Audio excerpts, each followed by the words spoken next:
Paramashivoham. Om Nithyananda Paramashivoham. Om Nithyananda Paramashivoham. Om Nithyananda Paramashivoham. Om Nithyananda Paramashivoham. Om Nithyananda Paramashivoham. Om Nithyananda Paramashivoham. Om Nithyananda Paramashivoham. Om Nithyananda Paramashivoham. Om Nithyananda Paramashivoham. Om Nithyananda Paramashivoham.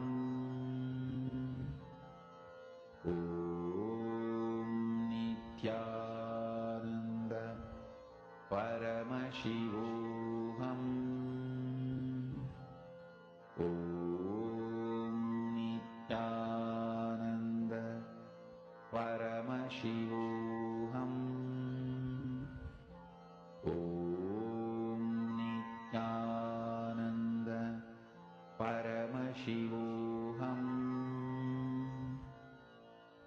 Om Nithyananda Paramashivoham. Om Nithyananda Paramashivoham. Om Nithyananda Paramashivoham. Om Nithyananda Paramashivoham. Om Nithyananda Paramashivoham.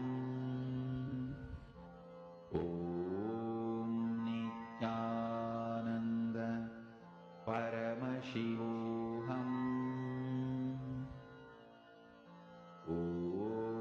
Nithyanandam, I hope all of you are doing the power manifestation. Paramashivoham. How many of you saw that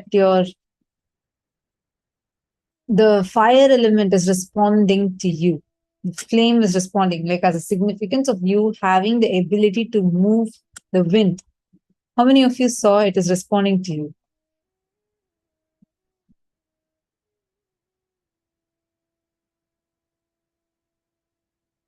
All right. Now we are going to enter into a very, very important session. In this session, we are going to be learning about who is Bhagavān Nataraja, the cosmic dance of Paramashiva, and the secrets behind this cosmic dance. Why is this cosmic dance? What does that signify? So let's learn the revelation now from Swamiji. Listen, I am in such a state now. I am going to make too many important revelations. The multi-dimensional logic of the cosmos I will reveal. Surely the binary logic cannot understand what I am trying to tell. Binary logic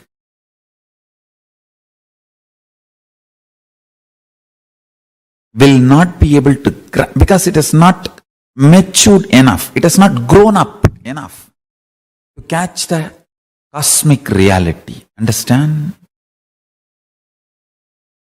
If you can grasp a being, conscious being, creating the principles of creation,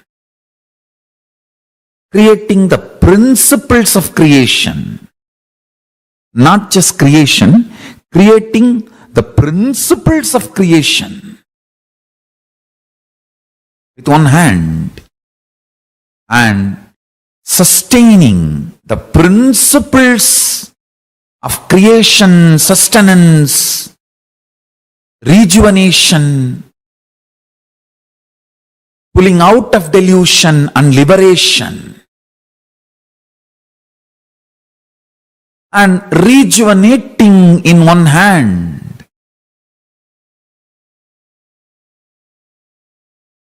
The principles of creation, principles of sustenance, and principles of rejuvenation, and principles of pulling out of delusion, and principles of liberation.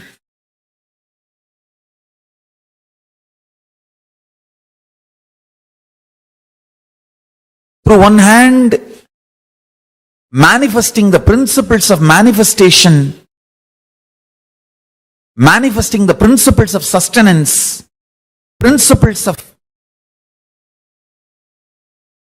rejuvenation, principles of pulling out of delusion, and principles of liberation. Through the other hand, sustaining, not just sustaining what is created, sustaining principles of creation and principles of sustenance. The other hand, not just destroying or rejuvenating, rejuvenating even the principles of rejuvenation. And through the thrown up leg, liberating, and the leg which is pressing the demon, Muyalaka, pulling beings out of delusion. Not just pulling beings alone out of delusion, pulling even the principle of creation, maintenance out of delusion. And with the leg which is thrown up in the air, giving liberation not just to the beings, even to the principle of creation, maintenance, rejuvenation.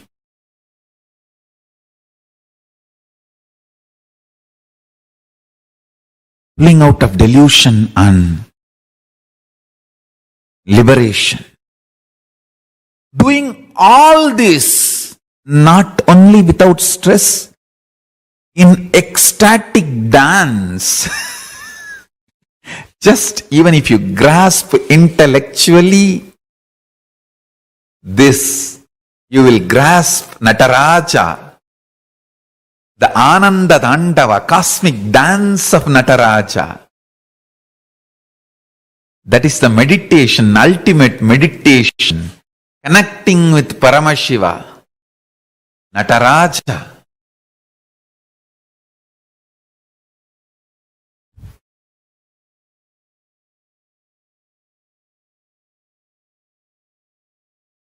Ananda Tandava, bliss dance, Nataraja, who manifested from Ishana space of Ishana face, Phase, face, space. Listen carefully. All the other four, Satyojata, Vamadeva, Satyojata, Agora, Vamadeva, Tatpurusha, all these other are FACES, faces, and PHASES, spaces of Paramashiva. Ishana is face Space, space. FACE, PHASE, SPACE, all three. Chidambara. From the Ishana space, Nataraja manifests. Nataraja is the liberating principle. Mukti Tattva. Understand?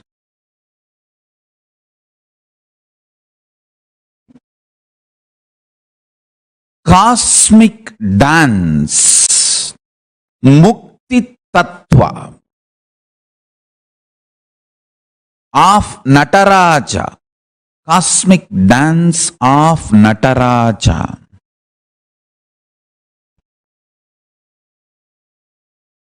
Is the ultimate liberating principle. I will map it to your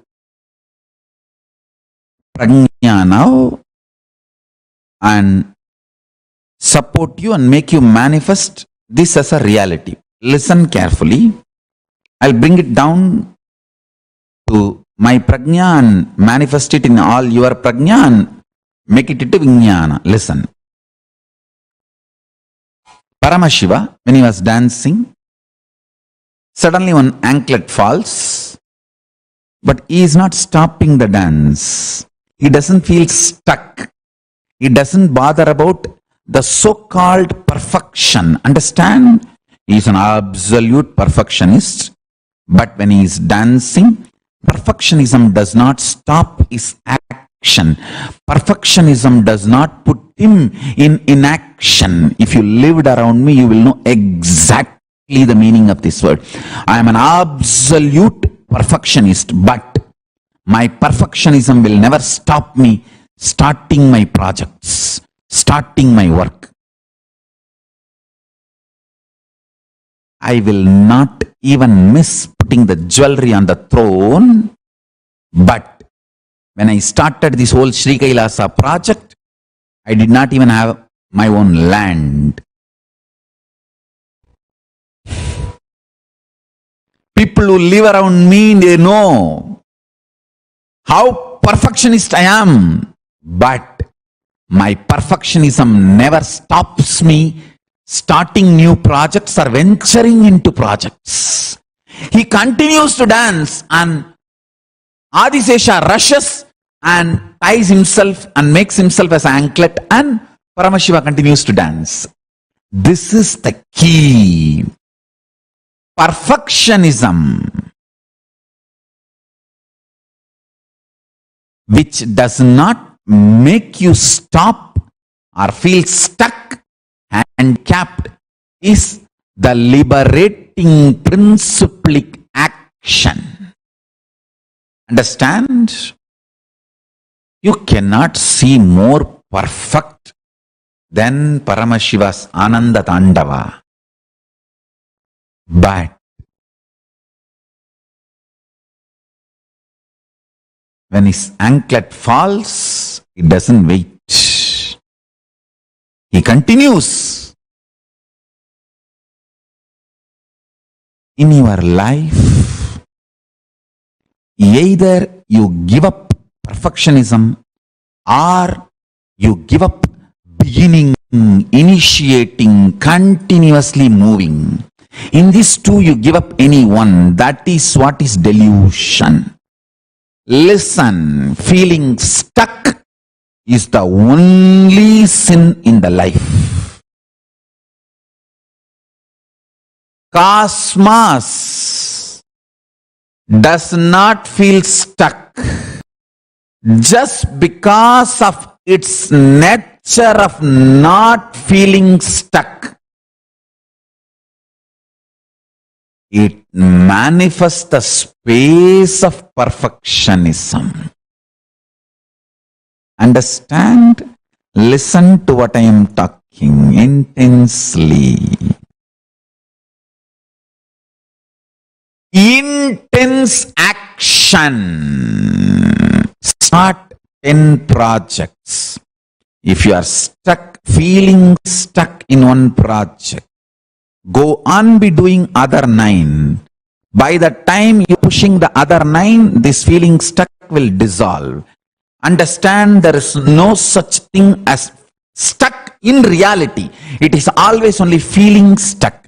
Eschatology does not exist in Paramashivam Jnana. Everything is ontology. There is no end. Understand that. There is no end. Paramashiva Tandava of cosmos.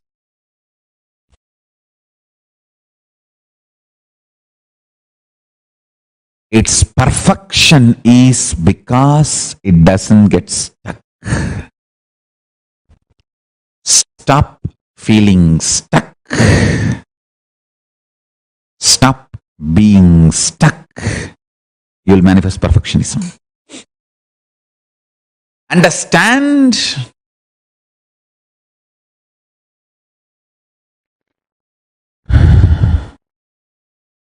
Don't give up on perfectionism,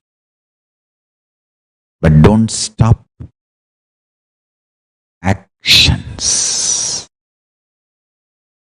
Binary logic teaches you, if you want to be perfect, start late after preparing everything.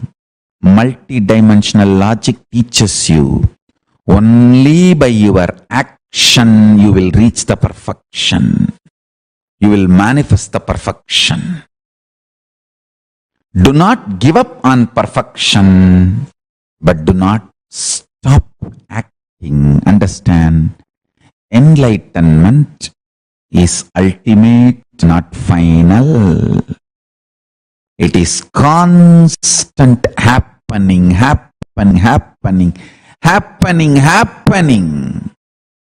In few days you will see the whole satsang background and the way it is going to be relayed. It's all going to be next level. The whole background, LED screen, or the high definition, or the volume quality, or the different mics, all that thing set. It's going to be next level. But I don't wait for all that to get set and then start the satsang. Then I'll never be able to start. I know the great Shiva Bhuta Ganas work around me. I just start the dance by its intensity. Perfection to perfection to perfection to perfection manifests. Not imperfection to perfection. No. Perfection to perfection to perfection to perfection to perfection to perfection manifests. Listen carefully. Always be like Nataraja doing Ananda Tandava. Not bothered about one anklet falling.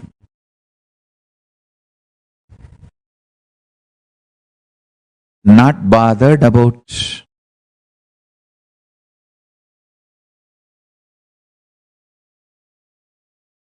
some musical instruments less. Let Ananda be your fuel. Nithyananda be your fuel. Start the cosmic dance. Start the cosmic dance. Start the cosmic dance. I tell you,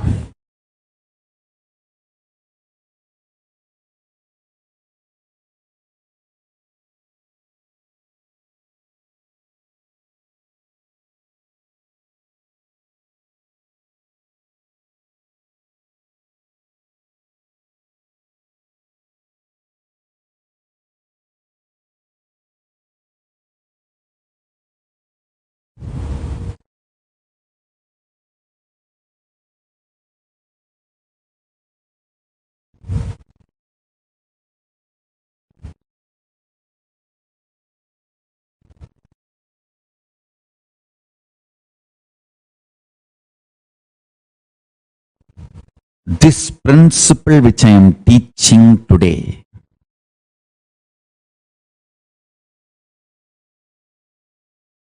always manifest ultimate. Don't feel stuck, but know it very clearly, it is not final.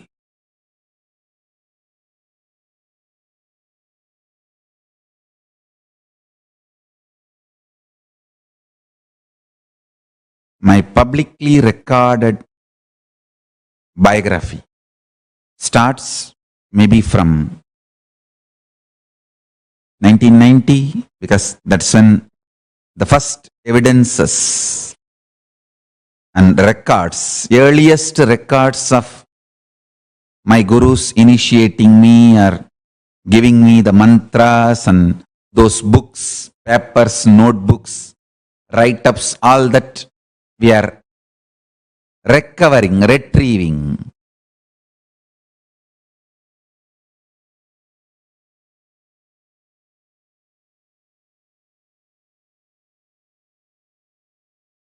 Earliest recorded public life.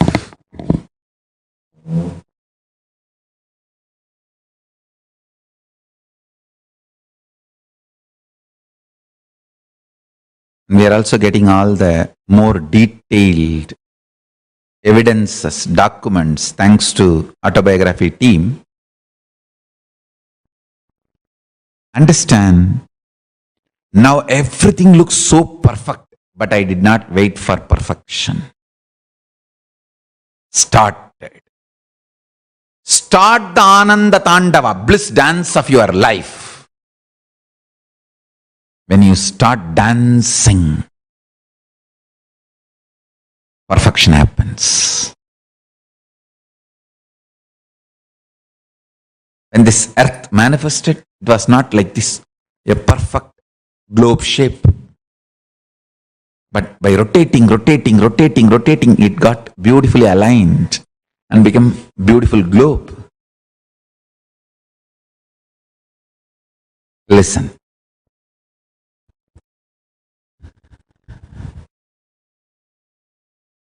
When I look back into my life, how Arunagiri Yogeshwara has installed this powerful cognition into my system.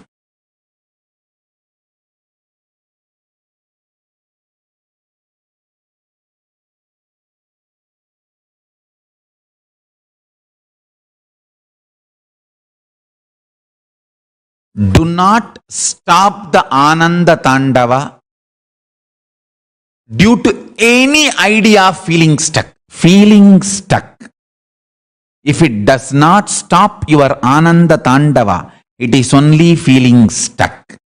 If it stops your Ananda Tandava, you are stuck. This is the essence of today's satsang. Listen. Feeling stuck. If does not stop your Ananda Tandava, it is only feeling stuck. If it stops your Ananda Tandava, you are stuck. Don't stop Ananda Tandava, the cosmic life. Whether your actions to manifest the state of Paramashiva, space of Paramashiva, powers of Paramashiva, being of Paramashiva, superconsciousness of Paramashiva, Shri Kailasa of Paramashiva, whether your actions to manifest health, wealth, beautiful relationships, career, success, enlightenment, mental health, happiness, whatever you think as your cosmic dance. Go on, go on, go on. Continue the dance. If you are feeling stuck, intensify the dance. That feeling stuck will disappear. If you stop the dance, slow down the dance, and feeling stuck will become stuck. Dangerous. Feeling stuck is delusion. Stuck is death.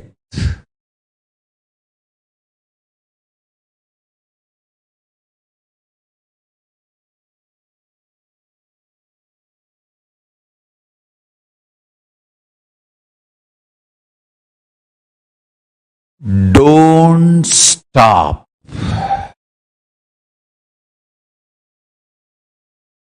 Let Nithyananda be the source of your life and be highly active. You will become life positive, and all the perfectionism of Paramashiva will manifest through you. Understand the epistemology of Paramashiva Jnana. Epistemology is a branch of philosophy that investigates the origin, nature, methods, and limits of human knowledge. Feeling stuck is the worst thing binary logic does to you.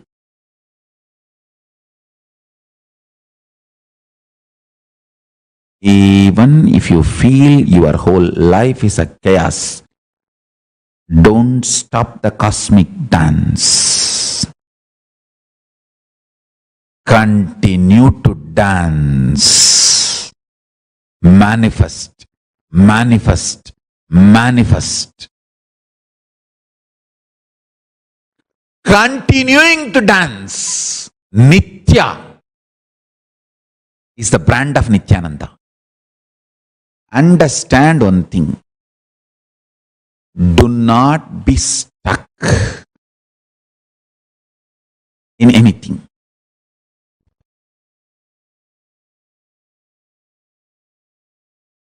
Nothing is a bad decision in your life other than being stuck. Being stuck is only delusion, only trobhava, only negativity.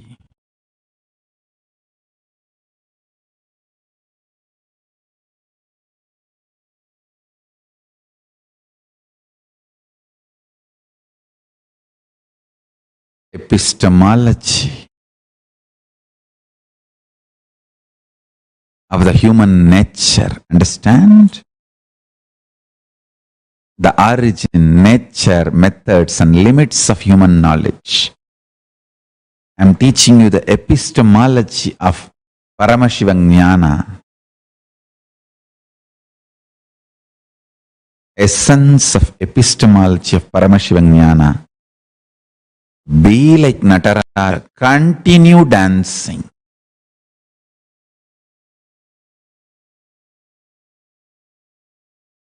Continue dancing. Continue dancing. Be Nitya, eternal.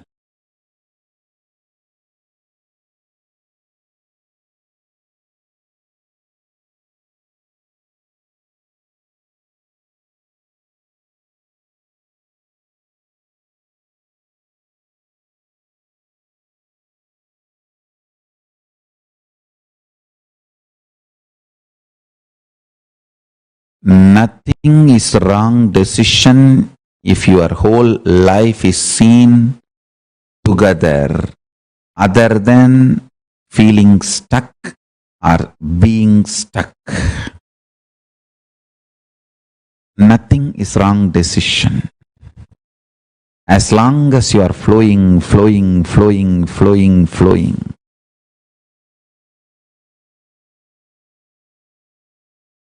Nothing is a wrong decision. As long as you are flowing, flowing, flowing.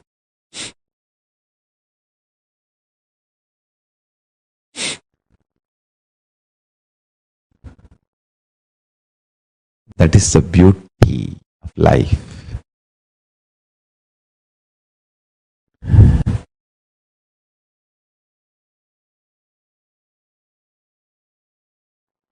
Paramashiva assumes form at many times, comes to earth for various reasons, and even goes and stays inside the civilization, inside the earth.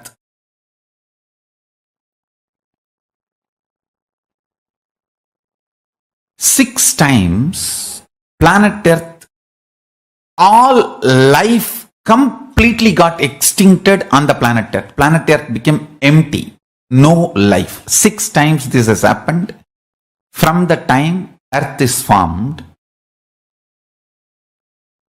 Every time Paramashiva sent life back to planet Earth, those 6 times only we worship 6 Abhishekams of Nataraja. Those exact 6 astrological times when Paramashiva sent life back to planet Earth from Kailasa, those 6 times only. Please understand, 5 times complete extinction and 6th time he has sent and we are still here. And 6 times he sent life, super consciousness back to planet Earth.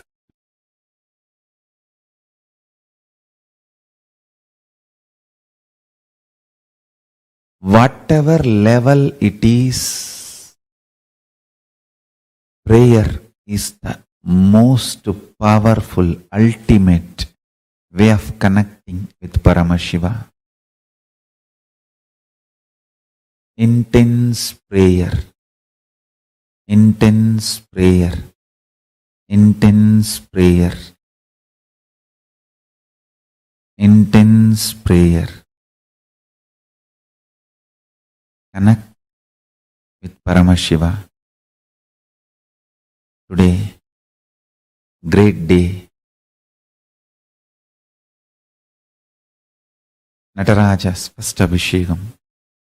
So in all the Kailasas, Puja, Abhishekam, Arati to Nataraja is getting done. Nivedyams are offered.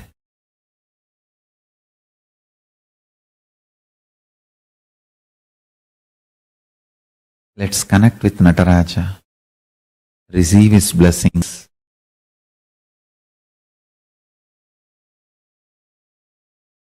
So nice to have wonderful Nataraja Abhishekam, Nataraja's Puja. Life is cosmic dance.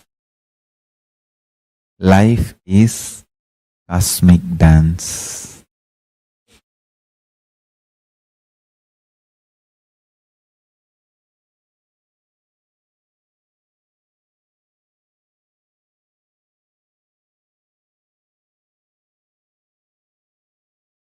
Nothing compared to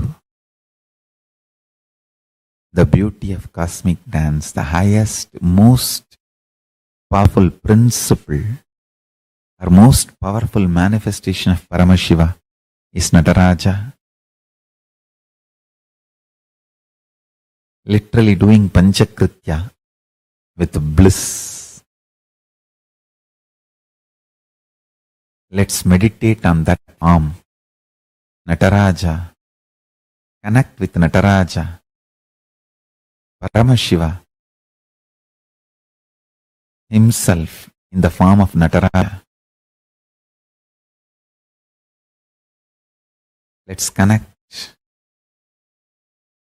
And this is the boon for all my disciples. You will experience Nataraja now. First, let us connect with him. Nataraja is real. He is the cosmic dance. And he is the cosmos. Connect with him. Let's connect with him. With the Mahavakya. All my disciples will experience Nataraja now.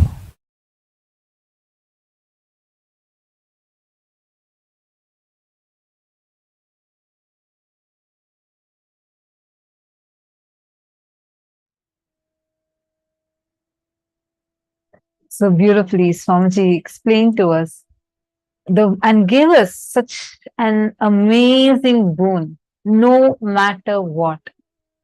Even if you're feeling stuck, do not stop your cosmic dance. The Ananda Tandava of Nataraja, Paramashiva. What did each of you understand from this? See, let's understand a little more on how Bhagavān Nataraja looks, what he signifies, what he stands for. May I request all the participants to intensely listen.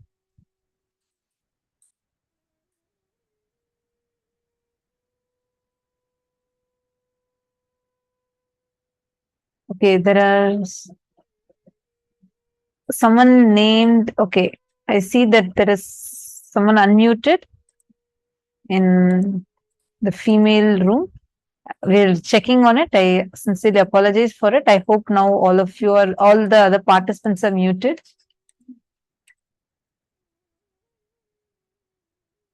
I request All of you, all the participants, many of you are here. I am aware that you're all sitting here through the night and all that.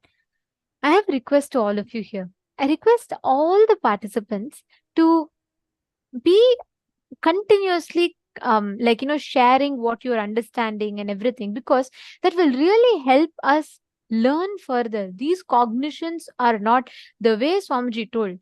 Never wait for perfection. Paramashiva is the most ultimate perfectionist.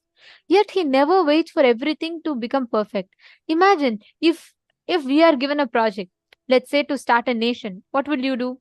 You will say, firstly, you will take, all of us, when I say you, I mean each of us, we'll all take more than 48 hours just to convince ourselves if this is possible or not. Somehow, if you succeed that debate with yourself, then you will wait for first resources to come. You will wait for you to get a land. Then you'll say, well, after land comes, then I need money. After money comes, you'll say, I need people. After people come, you'll say, I need infrastructure. Only after all this are planned, you will even start executing. By then, execution becomes a load.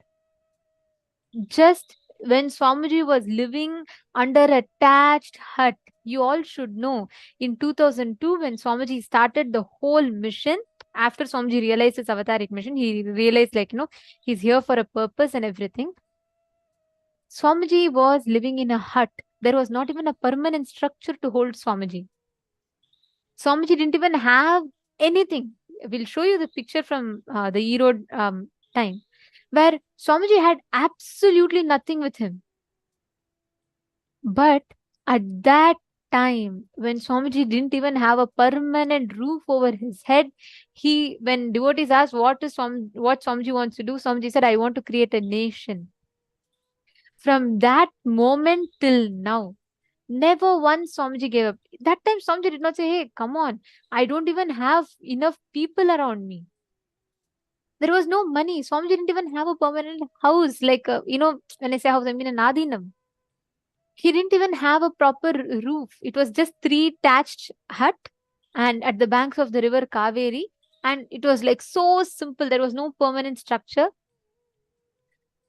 At that time, Swamiji was so clear with his vision. He said, I want to build a nation. Imagine never waiting for perfection, just a boy in his 20s with such a staunch vision. And Swamiji just made it happen. Every time you get stuck in life, getting stuck in life is a sin. Getting stuck in life is a karma. That is why Swamiji tells, karma is nothing but the thought current that makes you feel stuck. Just if you break free from this one thought pattern that makes you feel stuck again and again, you'll have such a liberation. Feeling stuck is the only sin in life. Actually, you all should know this. The moment you hear, the moment you cognize this one truth, you will suddenly see that the whole life will be so smooth, the way life manifests for you. You go on doing. That's why Krishna tells in Bhagavad Gita, right? He tells, Karmanye vadikaraste mapaleshu kadachanaha. He tells, just go on doing your action. Leave the results to the divine. If we constantly wait for perfection, you will be waiting. There's a very funny story that I remember Swamiji always tell. There was one old man, okay, he's almost in his 90s. He is sitting by the beach and he's just looking at, every woman that is crossing by. So the friend is very curious and he asks, what are you doing? He says, I'm waiting for a perfect woman. Then he's saying, I'm sitting on the beach, I'm waiting. So he asks, waiting for whom? He says, a perfect woman. He says, what? Perfect woman? And the last so many years you didn't get it? He said, no, I got one. Then what happened? The friend asked. He said, she was searching for a perfect man. We all will forever be looking for perfection outside, which will never happen. Row your boat as you build your ship. Whatever that you are doing, never be stuck for perfection. Life doesn't happen that way. By the law of life, it does not happen by what is your idea of perfection and not. The law of life is it flows with how life functions, how life exists.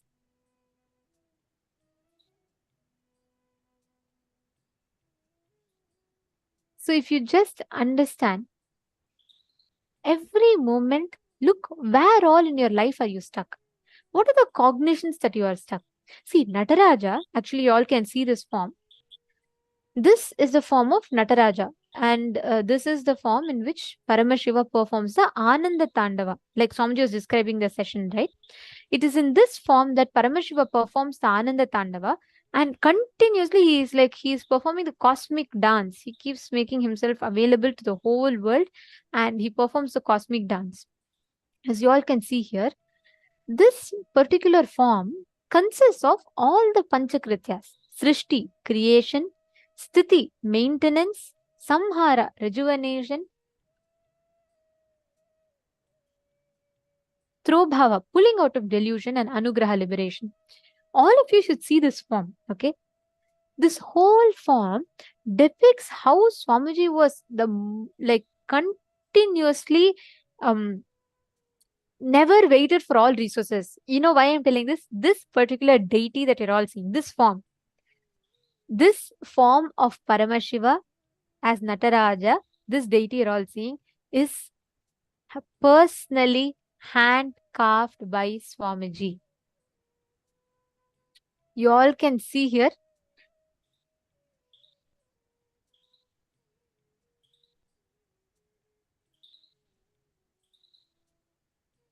Actually, this is called the Chidambaram of the West, Nithyanandeshwara Hindu Temple, Seattle, USA. And it was inaugurated on 24th February 2008 by the Supreme Pontiff of Hinduism. The 15 feet tall Sri Ananda Nataraja is the largest living deity of Nataraja in the world. Swamiji blessed this temple, saying, since the skies are always celebrating, let this temple radiate Akasha, the ether energy, and bless this Nataraja. This is in Seattle. The Bhagavān Nataraja deity is personally carved by Swamiji himself. Yeah, Swamiji was chanting the mantras and carving the deity. The deity actually, when Swamiji used to carve the deities, like literally whole time, full night Swamiji will sit. Like how Swamiji shares, I'll sit the whole night and carve in Biddi. And the workers, they have to support me. Like they help me by turning the deity, and it's too big. Sometimes you have to turn to do the side shaping of the face, side shaping of the body. So the workers have to be there supporting me and helping me. Understand, Swamiji himself personally used to sit and he used to carve the deity. This Nataraja fully is hand carved by Swamiji. And this is after starting the mission. This is after starting the public life. This is like in 2004. Swamiji himself used to go to the place where the workers are sitting and carving, Swamiji will go sit amongst them, and he would take, it'll become very late in the night, and Swamiji will have 2 idlis. That's all. The whole day and night, Swamiji will be sitting there. Sometimes the workers will take turn to help Swamiji. And throughout, Swamiji will be sitting. There'll be one person holding the lamp, night, right? So light will not be there. So they'll have this lantern and hold and sit over there, or sometimes torch and sit there. And Swamiji himself used to sit and carve, chisel, do the chiseling, do the entire carving process. And this is that Nataraja. There were like days when there was no electricity in the Adinam. So this happened after the Bidadi was established, after the inauguration, and like Swamiji had already started his mission. And the first world tour was done around that time. So there was no there was no electricity, but that time it was still a starting struggle period, right? Like there was no electricity at that time. So they used to have this lanterns and lamp torch and launder lamp. So in the launder lamp, Swamiji will keep a paper, the original Dhyana Shloka, the exact agamic description, how Bhagavān Nataraja is described. So that Dhyana Shloka, Swamiji would keep that paper, and every moment that Swamiji is carving, Swamiji used to chant the Dhyana Shloka and carve. And this is the first ever life-size deity that Swamiji carved. And this was in 2002, when Swamiji was just 24 years old. Swamiji carved his beautiful deity of Bhagavān Nataraja. You know, it's just so sweet to even listen to this, right? Swamiji himself is to be, he'll not wait for anything. See, we all can say resources, let me have my resources ready first, let me have, I mean, this is something that stops us in experiencing multiple things in our life. How many of you see that you wait for your resources, you wait for, let things happen, then I'll start. But just look at this grand deity. Swamiji himself sat through day and night, and he himself personally hand carved this deity and then built the temple in Seattle, USA, inaugurated the temple there in 2004, 2 years after carving the deity. It's like, wow, I'm just so amazed at how many things at a time Swamiji does, and without feeling stuck. Like, forget about even feeling stuck. No question of even thinking to wait for resources. Let this all come, then I can start.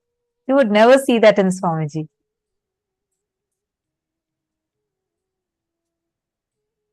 Understand?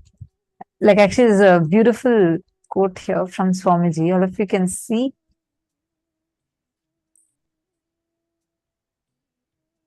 Swamiji says, understand, now everything looks so perfect, but I did not wait for perfection. I started. My publicly recorded biography starts maybe from 1990, because that's when the first evidences and records, the earliest records of my gurus initiating me, of giving me the mantras, books, papers, write-ups are available. Start the Ananda Tandava, bliss dance of your life. When you start dancing, perfection happens. Always manifest the ultimate. Don't feel stuck. You all can see this image. The left one that you're seeing is a box of Rudraksha malas and Rudrakshas used from childhood by Swamiji. And when we say childhood, it's not just like from the age of 10, 12, like that. No. From Swamiji's birth, literally, Swamiji has been having all of these from his very young, when Swamiji was just 2 years old, 3 years old. These records are available from that time itself. The right side, what you're seeing, is a traditional mala, necklaces that Swamiji wore on his spiritual tours to Sabarimala and which is a shrine in South India dedicated to the Hindu god Ayyappa, energy of Bhagavān Paramashiva and Mahavishnu, which are worn by the yatris during their spiritual practice and pilgrimage to Shabarimala.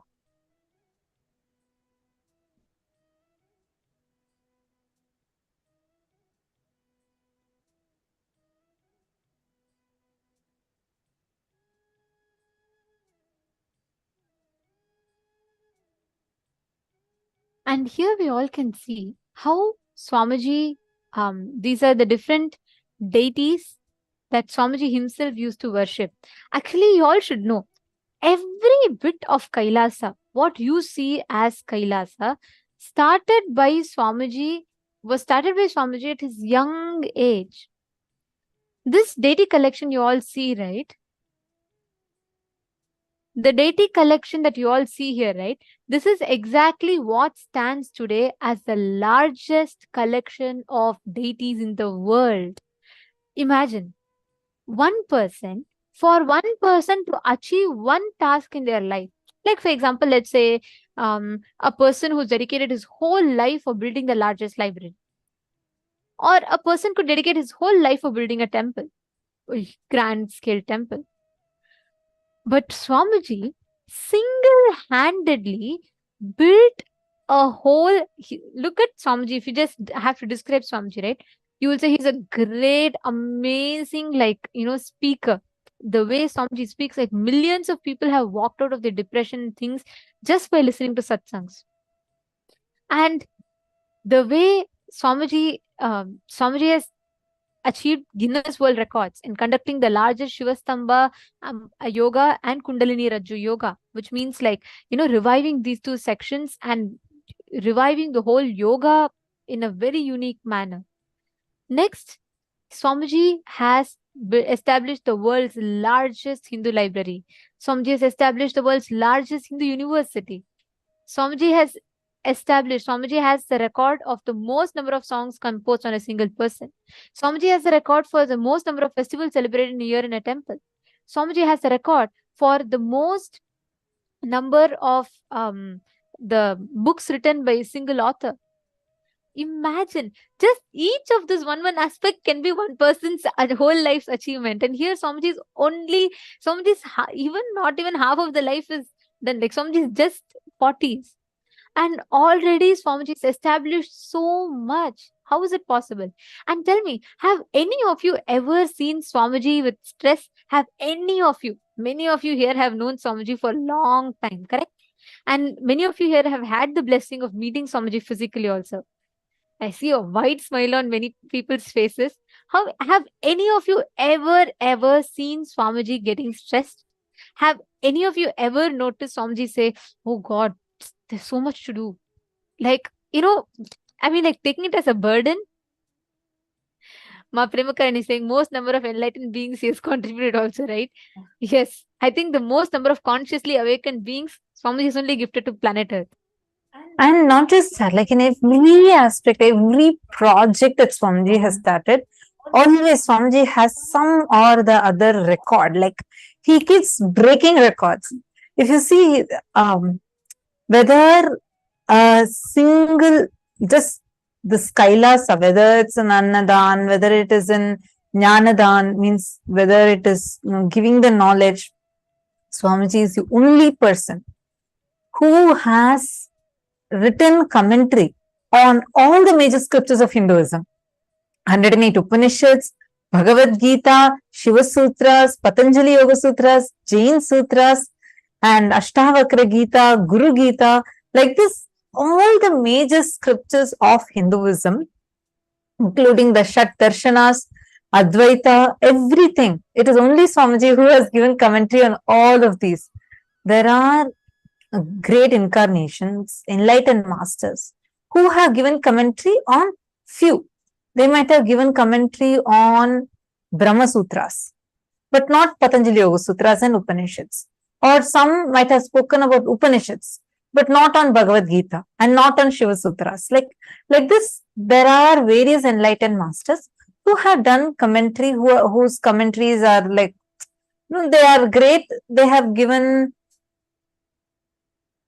They have given so many commentaries on all of these. But no one has ever given commentary on all the scriptures, all the major scriptures of Hinduism. It is only Swamiji. And Swamiji has the largest Rudraksha collection. Swamiji has the largest palm leaf scriptures collection. Largest number of Brahmotsavam celebrated in 1 year. Oh my God, like anything Swamiji starts, he started all of these when he was just 2 years, 3 years old, like a baby. He started at that time. And now everything is breaking world records. See, so many, every one of you, just see Swamiji's life. This is not just to see, one is Swamiji is doing so much. That is one. Second, Swamiji is showing by example what you, me, all of us can do. Like, imagine, I'll just give you all an example. Most of the time, by the time we reach a certain age, we say retirement. That's all, over. We can't do more than this. But look, Swamiji makes so many of us, even I have seen so many people who, even after a certain age, where typically people retire, they still actively participate in the Sangha, take up so much of responsibility, and they're all actively doing. And I've never seen them, not have energy. Like, for example, Ma Virupaksha, all the programs that I have conducted so far, every single program I've seen her sit and do the French translation. And not a single day I've seen her get tired.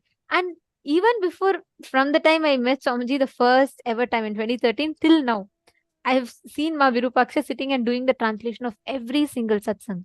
And I wonder, it is only around Swamiji that people gain so much of energy. Their age never becomes a barrier. There is no limitation whatsoever.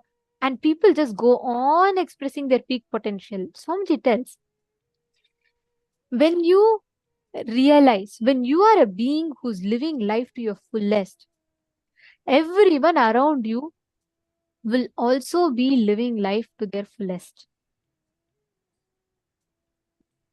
The moment you awaken yourself to that ultimate responsibility, life has to awaken others around you to their ultimate responsibility.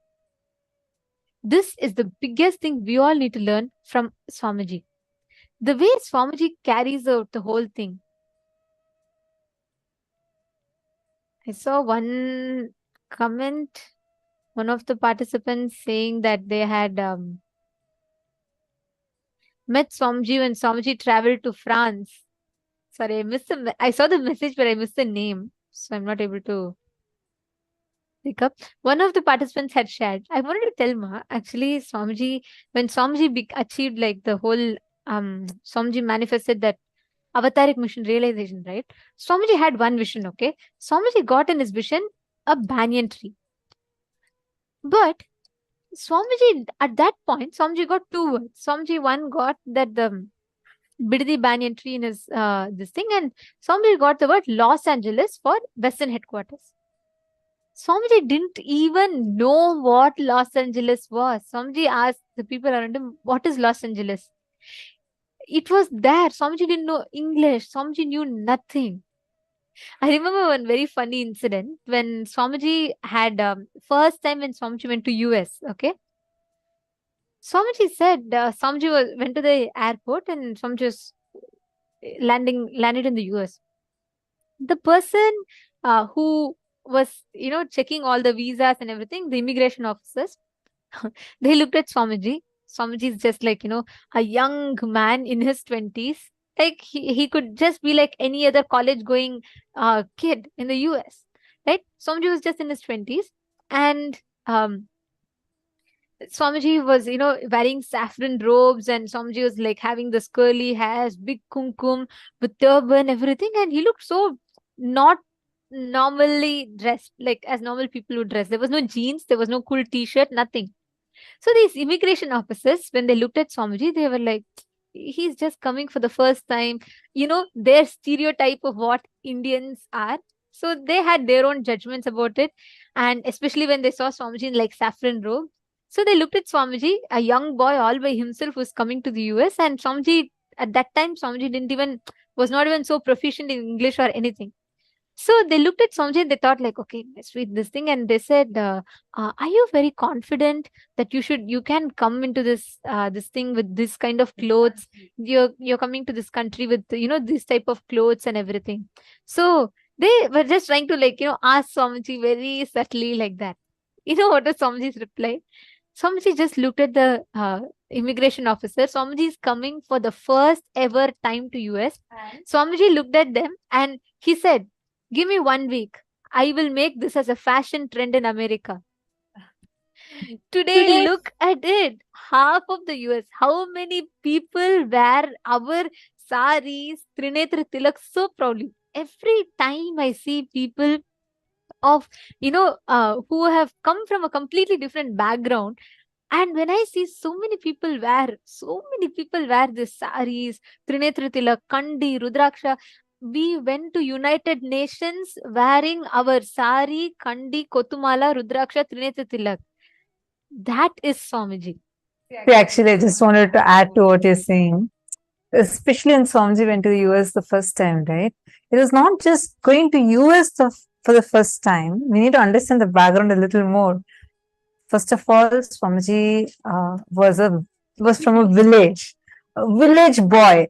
Usually, especially Indians would know, if you see any foreigner, like anyone who comes from a different country, then you start feeling a kind of shy, reluctant feeling, low feeling, or sometimes cultural shock you'll get because the cultures are completely different. And in the period where Swamiji, this what we're talking is 2003-4. This is very initial period. Swamiji just started his mission. And it's like 1 or 2 years since Swamiji started. That's it. Does not know English. Does not have any kind of a background. I know many of you are shocked. Swamiji did not know English. Like to talk like this. Now Swamiji has gone to the extent of coining words in English and playing with words. But at that time, Swamiji didn't have English, didn't know English. Swamiji had never traveled outside of India. So this is like first time in all of these, have anybody in that position would be feeling so reluctant or like low or kind of like a, cultural shock or shy feeling. Swamiji was out there. When the immigration officer asks this question, challenge is saying, give me a week, I will make this as a trend in America. Now we can see so many of us so coolly wearing Rudrakshas, wearing Trinetra Tilak, and everyone wants to wear his traditional clothes. But this is how Swamiji started. Like in every aspect, you would see there will be nothing that can stop Swamiji. And I'll feel many times whenever I see this word unstoppable, I feel like that's Swamiji, like literally. Yes, the way how Swamiji is, it's just like, wow.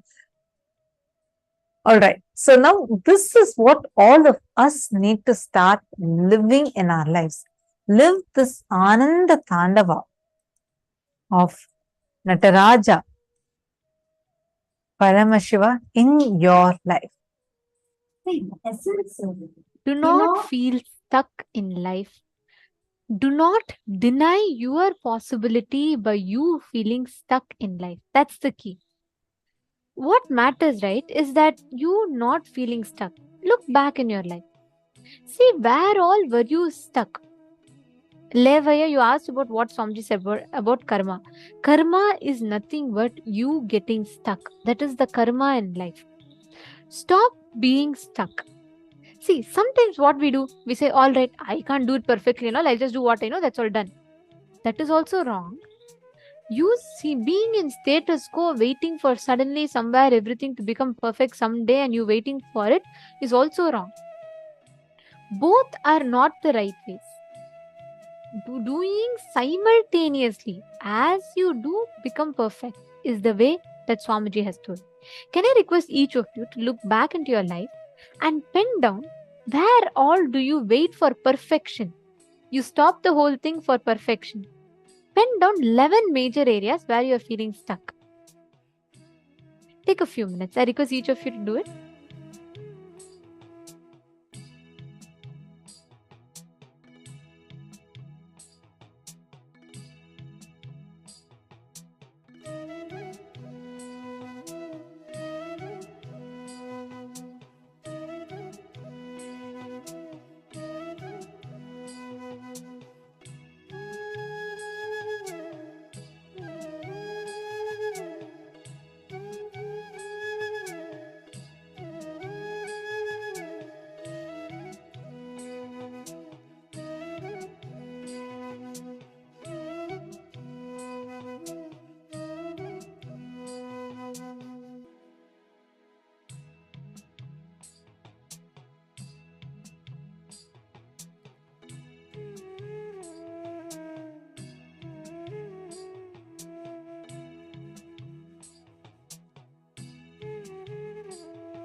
whatever areas you have addressed as the places you're getting stuck in.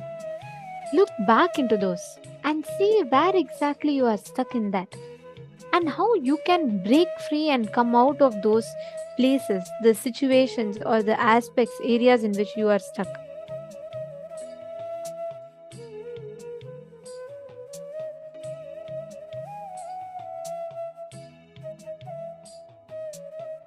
Now, I request each of you, in all the areas that you have penned down, decide consciously to come out of that feeling stuck pattern. Wherever you are stuck, right? Pen down how you're going to take up more, expand more, to break through from that area where you're stuck. See, understand.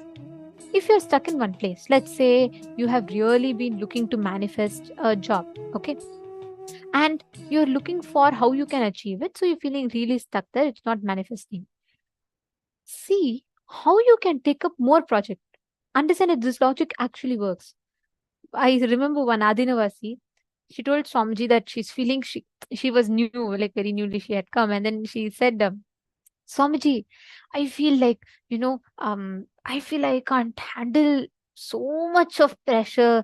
And she was saying that in one of the meetings, I remember she was saying that I always get stressed even outside when I used to work. I can't handle anything in work. I can't handle being asked something. And I'm so overwhelmed, Swamiji. So whenever I have to do even smallest things, I get so overwhelmed. I don't know how to break it. Like that for like a long time, she was like telling Swamiji her issues. Swamiji patiently listened to it. Somebody told, okay, the solution for you is take 10 more projects, finish it in this short time. And somebody gave a very short timeline for it. Everyone was shocked. People are like laughing. And she was like, she didn't even expect such an answer. Then Samji asked, okay, logically, all will think I would have told her, okay, let's reduce, don't feel stressed, don't feel loaded. Samji said, only the society, which is the Samji, like in a very strong way, Samji said, only people who are mentally not, matured, like Samji said, only those people give these kind of solutions. The simple solution is expand. Samji said, you told you're not able to, then demand the expansion from yourself. Swamiji said that every one of us have the ability to expand their individual capabilities. When Swamiji gave that statement to that person, just in a very short span of time, she started like heading a huge department. She started heading the whole Annamandir. She started heading the whole, serving of Annadan and doing so many things. That time Swamiji explained how every time you expect the binary society based limited logic thinking, okay, take break, it's okay if you can't handle. No, if you're stuck in one place, take 10 more projects and expand. That is how life functions. That's a law of life, and that's the exact same thing that we all need to do. Wherever you're stuck, decide that. Now let's enter into the next session where we understand Akasha Tattva, the words.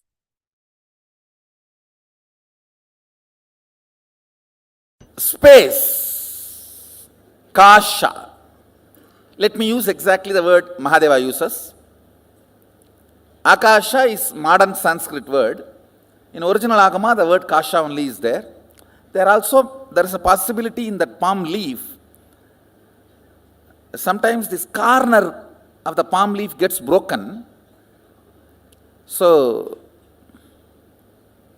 anyhow, whatever available, even the palm leaf breaking is his action only. So what he left it for us to understand, from that the word kasha only is there. So let's use that, that's all. Space, simple understanding, where length, breadth, depth, time, all these are dancing, vibrating. That is the aspect called space. It's a very simple understanding, but now I'm going to give you how understanding space is going to have some use for you. See, ultimately our goal is to rest in the highest existence and highest consciousness, what we call as Mahasadashiva. See, these simple words, feeling suffocated, irritated, I am not okay with all these simple words, only by uttering them again and again, you create that feeling. How many of you understand this? Usage of those words avoided, that experience is also avoided. How many of you understand that? So, can you take 2-3 minutes and pen down, listen carefully. Usage of words in your space, becoming experience, few incident. When you started using these words, cherishing these words, and manifesting those experiences in your space. Just for you to understand, listen, please listen. If two objects are stuck, sound is generated. If a thought is stuck on the space, reality is generated. That's all. Thought, idea, depression, irritation, simple words. How you teach to these teenager kids, how they pick up between when you guys are fighting, I cannot tolerate this, I can't digest this, hell with it, better to die than living like this. All these words, they pick up while both of you fight. And when they use that word on their space, they generate that as an experience. You yourself have done this crime against you. First time when you did this crime, try to remember and pen down. See, where you could have avoided the word and avoided the experience, that is called freedom. You chose the word and chose the experience. After that, even if you don't choose the word, experience does not leave you, that's called marriage. Bondage. Understand? See, first few times when you use the word, I am irritated, I am agitated, I can't tolerate this, I can't put up with this, better to die than living like this life, hell with you, all these phrases, there is a dance. All these Jerry Springer shows phrases. All these words, listen, when you are using first time and manifesting them as reality, you had a choice not to use them and manifest those experiences and reality. How many of you understand that? So, but after continuous usage and those experiences produced, when that become your normalcy, that is what, I can't understand this word normalcy. What is common? What is normal? Most abnormal thing is normal. Most stupid things are common. Sometimes people question me, why our kids are taught so much of importance for the language is given. Our balasans are not supposed to even utter the word no, not, all that. Avoid knowing. So much importance is given for their language, because when the language is stuck in the inner space, the reality is generated. Understand the Damaru of Mahadeva, dancing in the space of Chidambara, generates the cosmos. So the language we use inside is the Damaru of Mahadeva.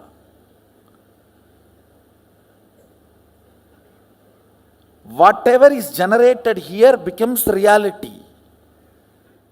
Just remember 1 or 2 incidents and write, so you will understand when you started doing this big crime against you, using strong words and generating those ideas and experiences in your inner space stupidly.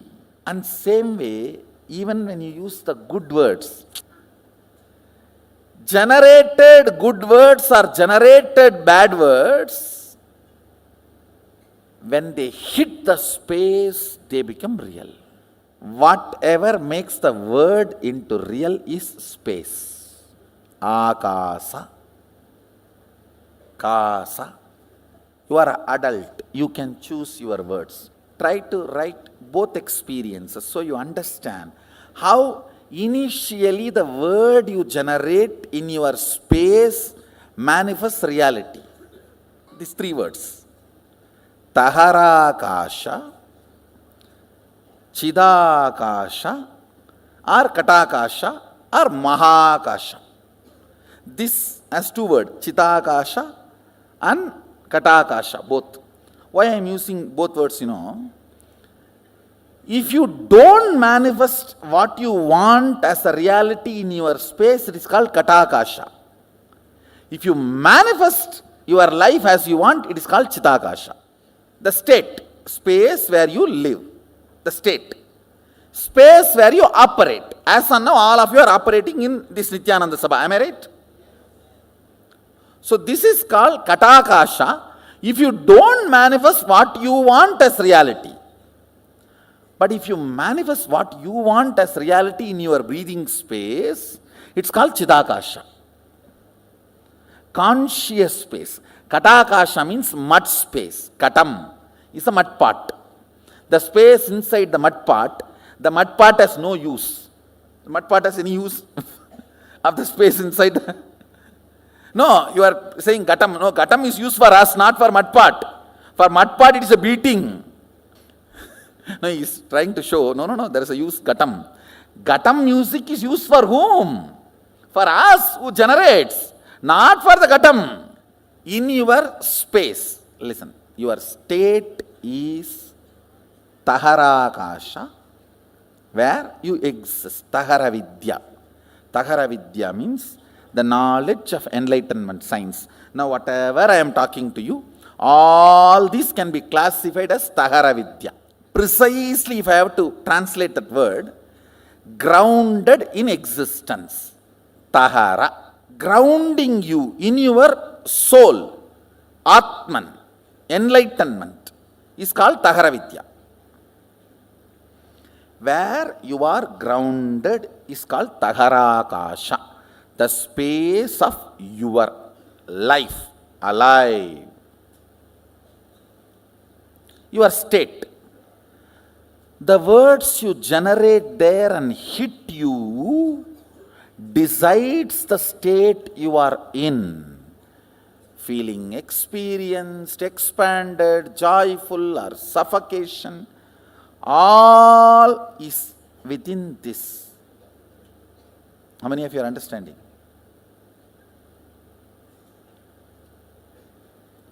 Having the whole world open for you and feeling imprisoned can be there. Sitting on one small cave, feeling enlightened can be there. Because it is on Tahara. There are many great sadhus lived in a small cave of remote Himalayas, lived such an ecstatic, glorious space. And there are many people who are flying whole day and night in the space, but feeling imprisoned inside. How many of you are understanding what I am saying? The words you utter, that creates the space you operate. That makes your breathing space as Katakasha or Chitakasha. Chitakasha means consciously generated space. Means if you are uttering all the words consciously, tuning to your life's goal, you create Chitakasha.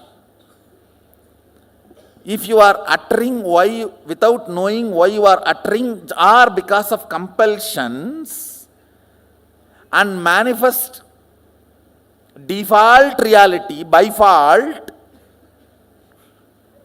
That is called Katakasha. Listen. Default reality is Katakasha. Conscious reality is Chitakasha. These three words, Taharakasha, Katakasha and Chitakasha and Mahakasha. Mahakasha is whatever exists that you don't know anything. One good thing about Akasha is it can never get corrupted. It can be easily programmed. Like electricity cannot be corrupted. It may be helping you for last 100 years, but it will not bother to kill you in 1 second if you do something wrong. Same way it may be killing so many people in so many places if something wrong is done. It will not bother to help you if you do it proper circuit. No qualities acquired, no favoritism and no corruption. That's the quality of space. No favoritism, no quality acquired. It is all about what you want to do from now. That decides the whole programming of the space. That's all. See, only when you are initiated, you use your will. With that will, you manifest something consciously in your space. Only then soul enters into your system.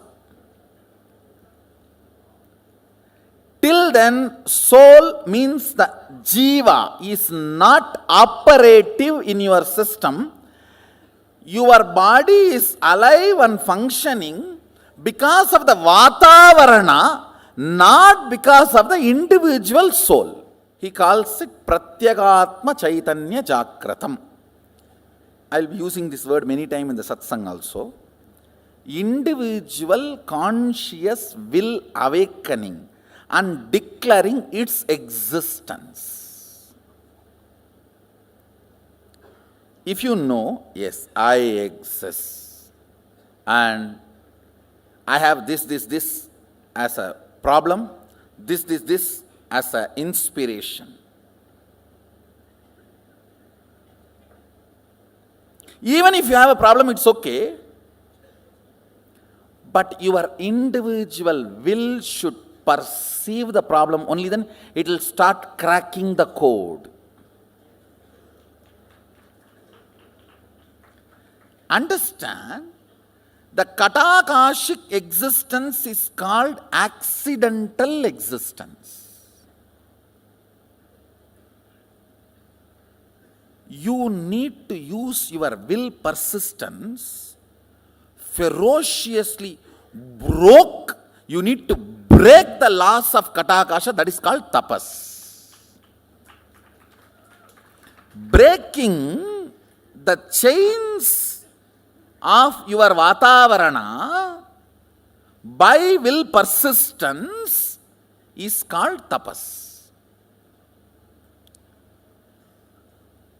More tapas, more alive you will feel. That is why in Hindu tradition, if somebody wants to become a king, he will not enter into politics. He will retire to forest and start meditating for 12 years. When he becomes alive and walks into the city, the elephant comes and puts the garland and carries him and puts him on the throne of the king. Whether conquering infrastructure or internal structure, breaking Katakasha by your will is the only thing any human being need to do in the life. Katakasha is the accidental ambience you are breathing, which gives the illusion or delusion you are alive. Your existence is given a delusory idea that you are alive because you are breathing. You are made to believe you are alive. like ups and downs of the wave, gives the feeling as if the ocean is alive in that area, even though there is no independent individual energy exists. Listen. Will is not astra, it is shastra. I'll explain these two concepts. Astra means a weapon loaded, pre-planned, pre-programmed and operated. Shastra means power is generated and immediately released is Shastra. Will cannot be programmed earlier and kept unused. No. Now you generate and you release.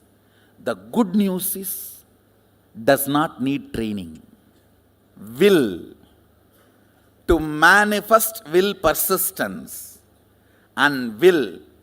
You need not be trained for 12 years. Person who has tried to have will for 22 years and who is beginning today, both will have the same will. Because will is the weapon from the space which cannot be programmed. Listen carefully. Subtler and subtler you go, they can only be less baggaged, programmed. When you are going in bullock cart, you can carry the whole city. When you go in bus, you will have to reduce. When you go in train, you have to reduce more. When you are going in the flight, it has to be reduced a lot more.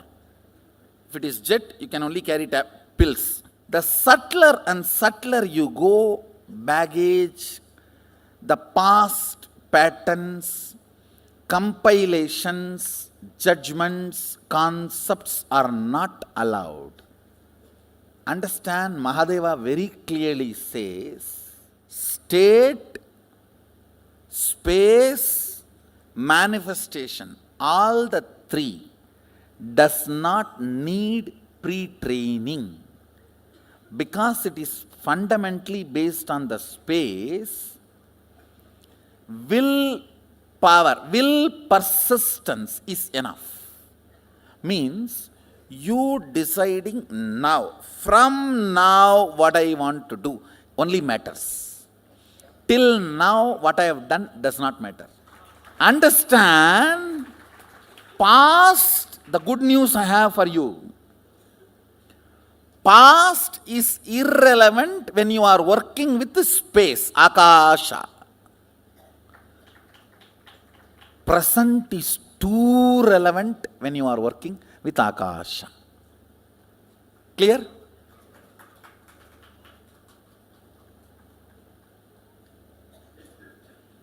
You have been 20 years devotee, 25 years devotee, or born and brought up along with me does not matter, or yesterday only you entered the program does not matter at all.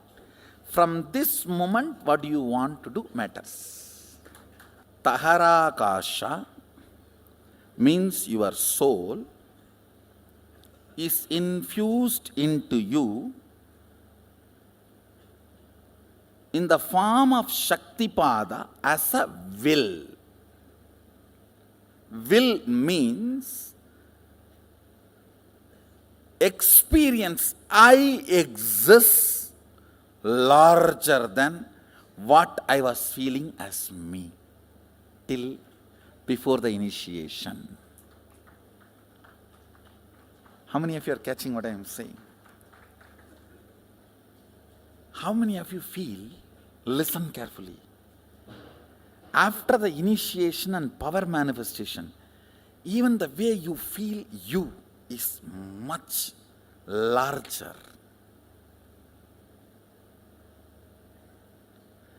That only manifests into Katakasha and makes it into Chidakasha. If you don't manifest power your Nithyananda Sabha is Katakasha.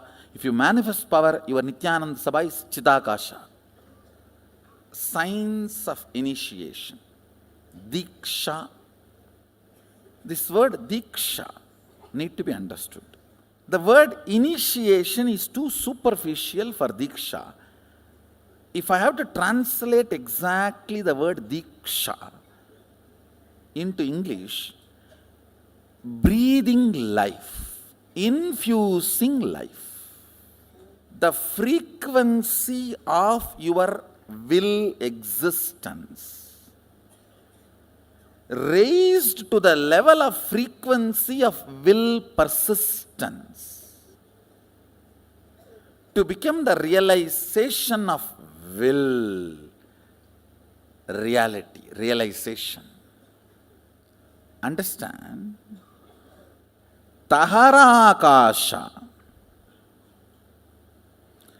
breathed, Guru breathes life into Tahara Akasha. With that you start that will persistence. With the will persistence you start manifesting. Not only powers, even the life as you want. Kata Akasha becomes Chita Akasha.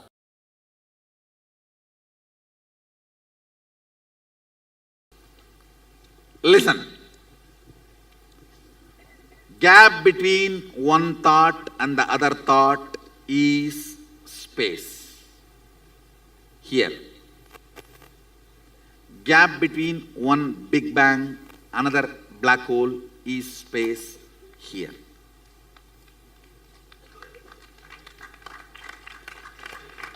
Listen. Listen carefully. LBD, active. LBD, active on the space generates time. Anything gets active on the space generates time. Space is the canvas on which all these four exist.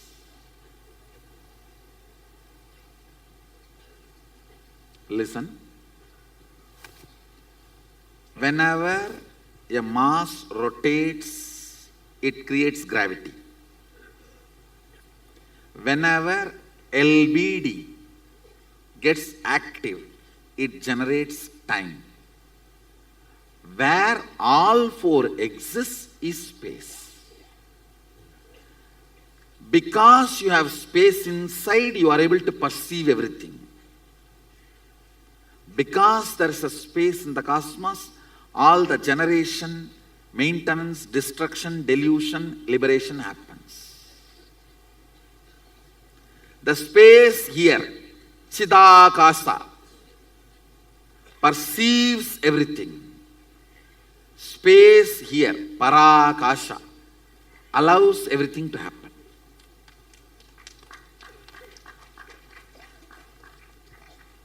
Little more. Little more.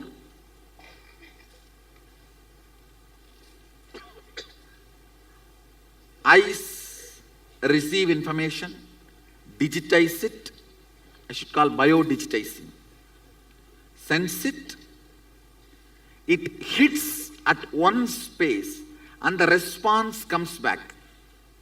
For example, you see the snake, response of let's run away or beat. The spot where this information hits and the response comes back is called space, Akasha. The spot which responds to information is space. If the thought, the gap between one thought and the other thought is too little, you do not perceive the existence of space. If there is a more gap, you perceive the existence of space. It's like if you are taking 2000 files, quickly you have to come back. If you are taking only 2 files, you can spend time with him. Ability to spend time with him is called luxury, Lakshmi.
Nithyananda.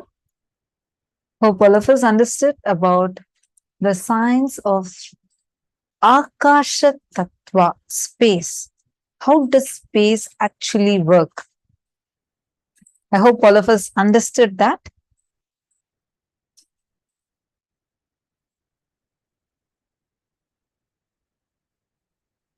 Actually, like how Swamiji was mentioning in this, that's the way we all talk in Gurukul. In Gurukul, we avoid using I, me, my, and no, not.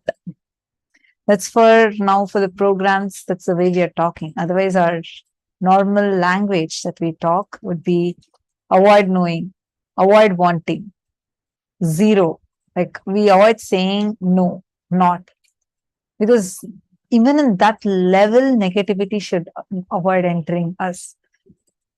So it's actually a different language. It'll feel like it's called a Sat Bhasha. And that's the way how we talk in Gurukul. See, how many of you understood how the space actually operates? How many of you understand that how Akasha, the inner space inside of you, operates? The words, why are the words so important? Why do you think that the words that we use inside ourselves are so important? I request you all to take a few minutes and post your understanding from this session. Like, Actually, I just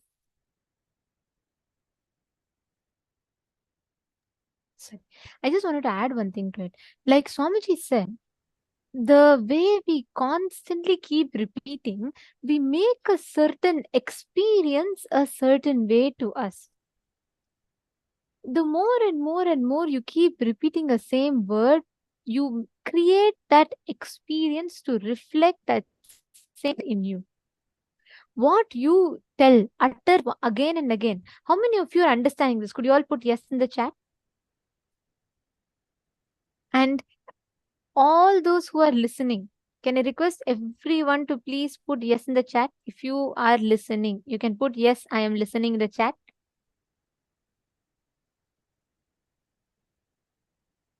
Come on, can I please request each of you to post? How many of you are listening? Yes, okay, I see now. All right. See, if you notice, look back in your life, so many situations in life, just the word you utter, because of continuously uttering a certain word, you give that experience to yourself. There's a small story. Once in a small town, a sage visited the town, and as he passed by a small hut, a woman came to him running and begged him to pray for her critically. The saint was very new to the town. A whole group gathered around him, and people are all curious to see what, will he be able to do anything? So the woman brought the sick child to him, and he chanted the prayer over the child. Then suddenly from the crowd one noise came. Do you really think your prayer will help when the medicine itself has failed? After all, your prayer are just mere words, yelled a man from the crowd. The sage looked at the man and he said, You idiot, you have no idea what I'm doing. So just shut up and get out of here. The sage yells at the man. The man is shocked. He's like, How can a sage talk like this? And the man was furious. His face became hot and red. He looks at the sage and snaps back. How dare you speak to me like that? He fumed. The sage smiled calmly and responded, Well, if one word has the power to make you so furious, why can't another word have the power to heal this child? The saint asked with a smile. The man realizes and falls at the feet of that enlightened master. Understand, be careful what words you use, because what is the height of your anger and the depth of your guilt are one and the same. Understand, listen to this very carefully. The height of your anger and the depth of your guilt are one and the same. Swamiji tells anger is a double-edged sword. How much ever, like whatever is the height of the anger, the depth of the guilt will be the same. That's why after you hurt another person, that anger turns as guilt inwards. So many times we very casually utter words. We say, oh God, I can't bear with all this, hell with it. All these words that you keep uttering. Many times we say, oh, just I want to go away from all of this. I just want to escape and get away from all of this and sit with myself. I can't bear all this. Then understand that is the experience you are giving. The more and more you utter that word, that becomes an experience. If you keep uttering a certain word, you will actually experience that as a reality. Every moment you constantly utter a certain word, life reflects that only as a reality to you. Many times I have noticed whenever I carry a certain word, which will not even be my original experience, but I'll keep on repeating it so many times, and I'll end up having that as my incompletion. The words have power over you. What words you give, what words you utter towards a certain experience, how it will become. That's how the experience will be. Are you all catching it? How many of you have had this experience where you utter some word for a certain experience and then you end up having that as your experience in life?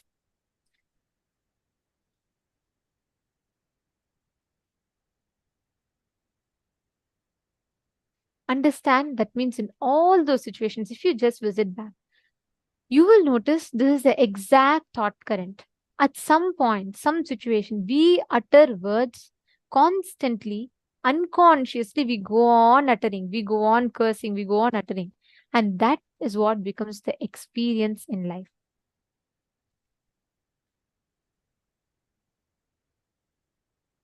Every time we consciously create the experiences like this. Are you all understanding? This is what Swamiji revealed as Akasha Tattva.